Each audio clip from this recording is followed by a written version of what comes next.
Edición número 676 de Entre Ustedes y Nosotros. Hoy vamos a hablar del sistema acusatorio. Ustedes preguntarán, ¿qué es el sistema acusatorio? Se habla mucho de este tema, pero a lo mejor no se explica llevándolo del lenguaje técnico-jurídico al lenguaje cotidiano. El sistema acusatorio ya está funcionando en la Ciudad Autónoma de Buenos Aires y por eso en el programa de hoy vamos a estar juntamente con el doctor Luis Jorge Sebasco hablando de este tema. Luis Sebasco fue fiscal general de la Ciudad Autónoma de Buenos Aires y él, tanto como su antecesor, Germán Garabano, después ministro de Justicia de la Nación, fueron los que implementaron el sistema acusatorio en la Ciudad Autónoma de Buenos Aires, que realmente ha demostrado su eficacia. Remontándonos un poco en el tiempo, nuestra Constitución Nacional, sancionada en 1853, tuvo una fuerte influencia de la Constitución norteamericana.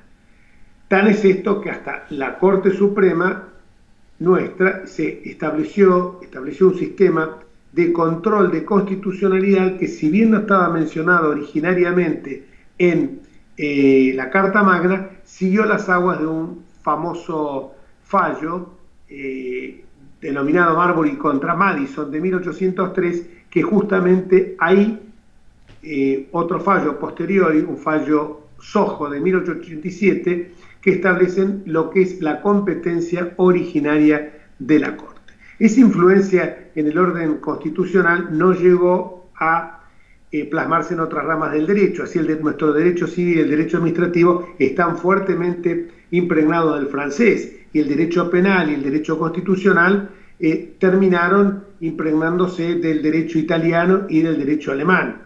Pero nuestras leyes procesales mantuvieron la matriz hispánica, pese a que, como señalaba Jorge Luis Borges, la historia argentina se explica en su primer siglo como un intento de las clases dirigentes de apartarse de la madre patria, a la que consideraban, con Sarmiento a la cabeza, sinónimo de atraso y de decadencia. Pero el viejo y despreciado orden español, digo, despreciado entre comillas, se tomó su revancha.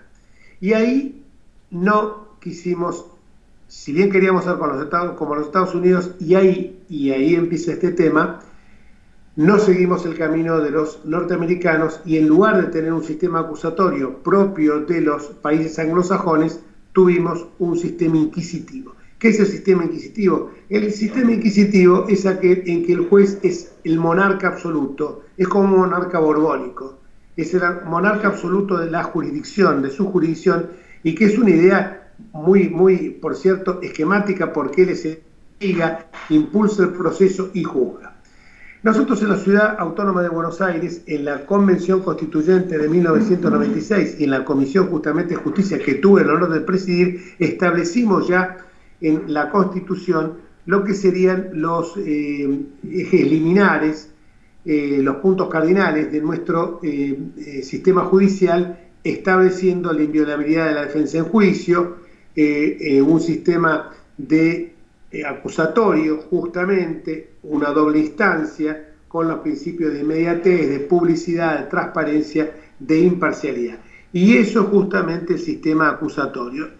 Entonces el sistema acusatorio pasa a transformarse, en lugar del sistema inquisitivo, en que el juez es el que hace todo, como dije ya, investiga, juzga, decide, pasamos que es directamente un sistema absolutamente monárquico, por así denominarlo, pasamos a un sistema acusatorio donde el dueño de la acción es el fiscal. ¿Y esto qué significa? Que la investigación oficial, que era característica del proceso inquisitivo y que su máximo exponente era el sumario policial, en el que los preventores, o sea la policía, obraban sin intervención del fiscal y del defensor, con la tácita aprobación de un juez, pasamos a este modelo en que el que investiga, el que realiza todas las actividades procesales es el fiscal. En este sistema acusatorio ya hay un diseño adversarial y se distinguen por un lado las facultades investigativas y acusatorias del Ministerio Público Fiscal con la función de decisión y de control del cumplimiento de las garantías del imputado por parte del juez. El control de la investigación es el fiscal, se abandona la estructura altamente formalizada y escritural del procedimiento inquisitivo por una estructura judicial que se basa en los principios de inmediación, de oralidad, de celeridad, de publicidad, de concentración y de simplicidad de los actos. Se trata justamente de un sistema donde tiene una participación esencial la víctima y que el fin último del proceso ya no es solamente castigar o reprimir al culpable, sino de restablecer la paz social alterada por el hecho ilícito. Y ahora los dejo en compañía del doctor Sebaj. El Colegio Profesional Inmobiliario auspicia este programa. Colegio Profesional Inmobiliario, cada vez más profesionales. ¿Conocés los planes de salud de Andar, la obra social de los viajantes vendedores? Planes para empleados en relación de dependencia, monotributistas y particulares. Solicita un asesor comercial al 0810-345-0184. Los escribanos de la ciudad lanzan los documentos notariales digitales. La misma seguridad de los documentos papel en soporte digital. La misma certeza de la firma hológrafa con firma digital. Y hacen de la seguridad informática tu seguridad jurídica. Colegio de Escribanos de la Ciudad de Buenos Aires. Lo primero que hay que aclarar es que hay básicamente dos sistemas procesales en materia penal. El que se llama inquisitivo es el sistema en el cual es el juez de instrucción el que está a cargo de la investigación.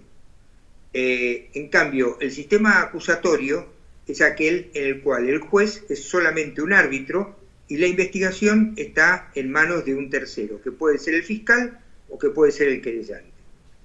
Hay algunos sistemas mixtos, como el sistema de la Justicia Federal Nacional, que rige desde el año 92, en el cual hay juez de instrucción y hay un fiscal, entonces el juez le puede delegar la investigación al fiscal, o el fiscal es el que en definitiva requiere el caso a juicio o no. Es decir, pues el sistema inquisitivo, sistema acusatorio, sistema mixto. Se dictó en el año 2014 un código procesal penal para la justicia federal de carácter acusatorio. Ese código no entró en vigencia, fue suspendida la vigencia y recién el año pasado se comenzó a aplicar en Salta y Jujuy. Y ahora está previsto que sea aplicado en Mendoza y Rosario. Hay una comisión bicameral en el Congreso de la Nación, que es la encargada de monitorear la aplicación y hacer el seguimiento de la aplicación de este Código Federal acusatorio en sus distintas etapas. ¿Cuál es la característica de este código? ¿Por qué es un código importante? El código es muy importante porque en realidad lo que hace es devolver a las instituciones sus roles naturales. Cuando uno piensa en un juez, piensa en un sujeto imparcial que escucha a las partes y toma una decisión. Uno normalmente no piensa en un juez involucrado en la investigación. Si nosotros miramos la historia de nuestra justicia federal, vamos a ver que los jueces de Comodoro Pi son las estrellas de una forma o de otra, estrellas brillantes o apagadas, no importa, pero son las estrellas que avanzan o cajonean una investigación, donde todo el mundo las considera vinculadas al poder de turno, o que cuando el poder de turno cambia, avanzan las investigaciones contra el poder anterior. Esto es lo que existe como idea en la gente. La idea de un código acusatorio es dividir los roles, es decir, y dividir también con esto el poder de las partes. el juez solamente decide aquello que las partes le llevan para decidir. Es decir, que la investigación va a estar en manos de los fiscales. Este es el punto central. Ahora bien, también hay que aclarar algo acá. De alguna manera, es una ficción decir que el fiscal investiga o que el juez de instrucción investiga. Lo que hacen los fiscales o los jueces de instrucción en el sistema inquisitivo es darle significación jurídica a la información o a las investigaciones que realizan otros. Un fiscal normalmente es un abogado que está sentado en su despacho y que recibe información, y sobre esa información puede decir, bueno, esto que tengo me alcanza para pedirle al juez tal cosa, o necesito corroborar este dato, o necesito otro tipo de información. Y los que investigan son los investigadores. Los investigadores puede ser la policía, puede ser en su momento lo que era la CIDE o la AFI, puede ser un periodista que le trae la investigación al fiscal. Es decir, hay gente que investiga en la calle, que investiga en el campo y le trae la información, el fiscal le da significación jurídica a esa información y sobre esa base requiere la intervención del juez para lo que sea, para pedir una prisión preventiva, para pedir un allanamiento, para pedir una detención o para requerir que el caso pase a juicio. Digamos, esta es la división de roles que establece el sistema acusatorio y que establece, en este caso, este Código Federal. Entonces, lo importante es que se produce un cambio trascendente en el modo de funcionamiento del sistema judicial. ¿Qué es lo importante de esto también? Este modo de investigación acusatorio también lo que permite es desburocratizar el proceso. Y este es otro aspecto relevante. Nosotros estamos acostumbrados a que el proceso, todo el proceso en general, transcurre escribiéndolo en un expediente. Por eso aquella frase de que lo que no está en el expediente no existe en el mundo, ¿no? ¿Por qué? Porque el sistema de expediente lo que significa es que los jueces resuelven sobre lo que hay en el expediente. En cambio, en un sistema desformalizado, si bien puede haber papeles, no son importantes como tales porque los jueces resuelven sobre lo que transcurre en las audiencias. Con las pruebas que le llevan al juez a la audiencia, el juez toma la decisión. Pruebas que pueden ser testimoniales, que pueden ser periciales, que puede ser la confesión del imputado, que puede ser una prueba documental, que pueden ser videos, que pueden ser fotos, etc.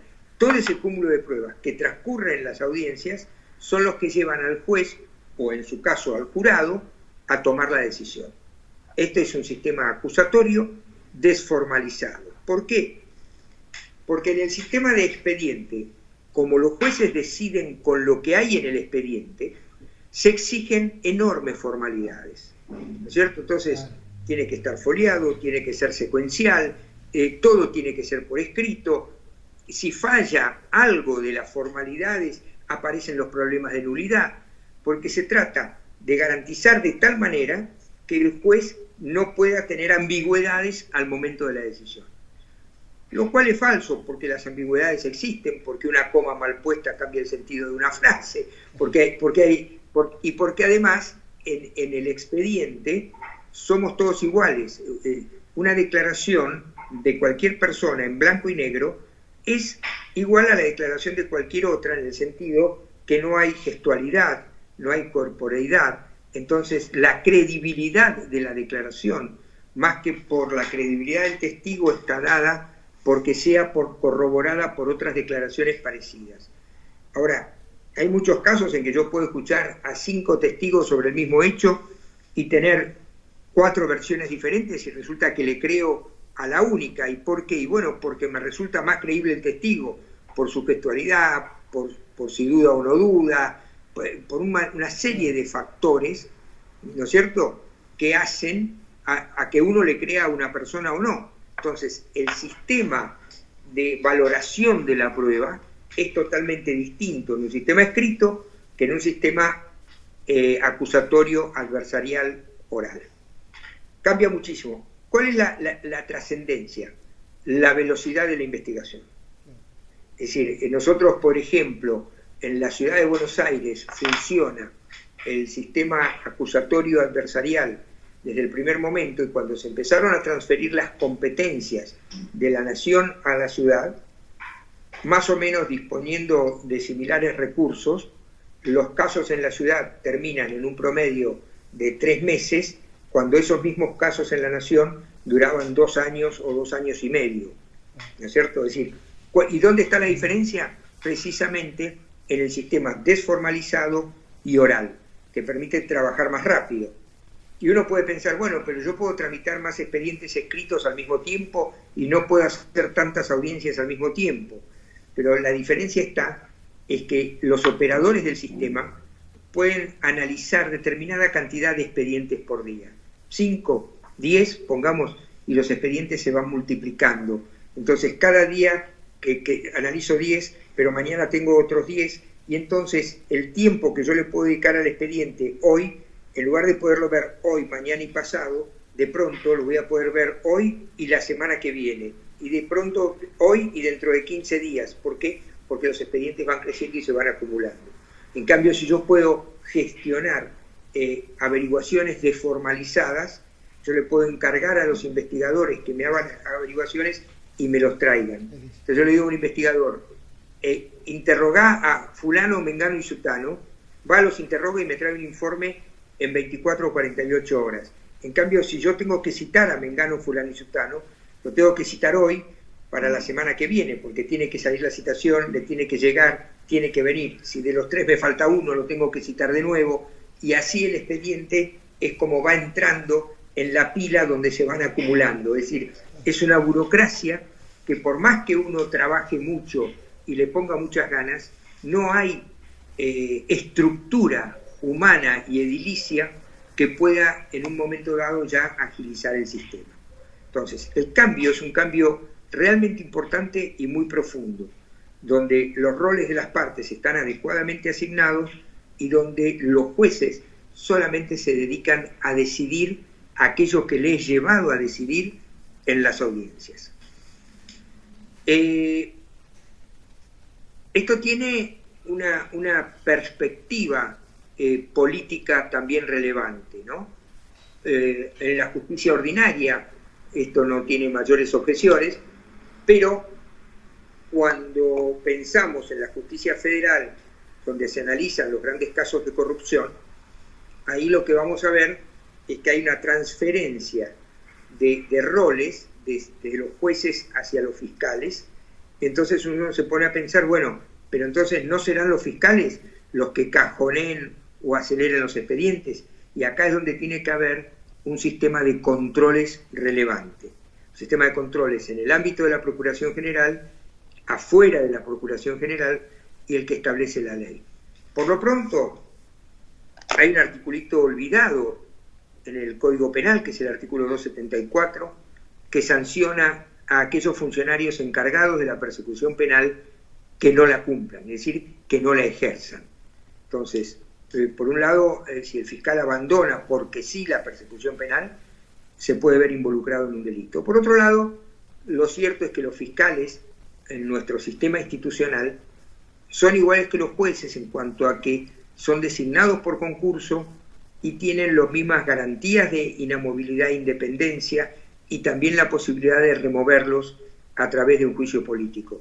Ustedes recordarán hace unos años cuando se intentó remover al fiscal Campagnoli porque era molesto para el poder, que se hizo un juicio que fue muy mediático, que funcionó bien en cuanto a que no se lo pudo remover porque las imputaciones no tenían consistencia, pero lo cierto es que ese es el ejemplo de cómo se puede actuar cuando un fiscal no cumple adecuadamente su rol.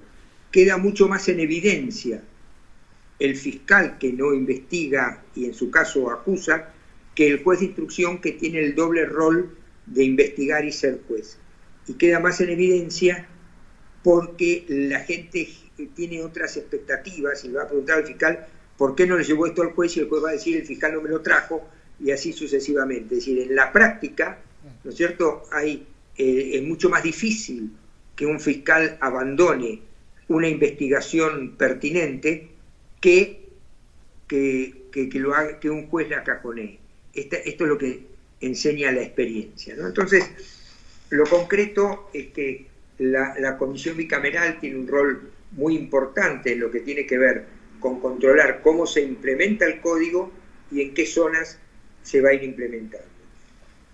Y otro aspecto que también es importante y del cual esta comisión bicameral se debería ocupar, me parece a mí, tiene que ver con las herramientas que se le dé a este Ministerio Público para trabajar en el marco de un proceso acusatorio y que los casos no terminen empantanados como pasa con el sistema de expedientes. Me estoy refiriendo al sistema de gestión informático. Hoy por hoy, el aprovechamiento de la informática en la investigación es esencial, desde dos puntos de vista. Uno, que es el que se usa y el primero que uno piensa, es la posibilidad de entrecruzamiento de datos. Ahora, para que haya posibilidad de cruzar datos, es necesario que la información sea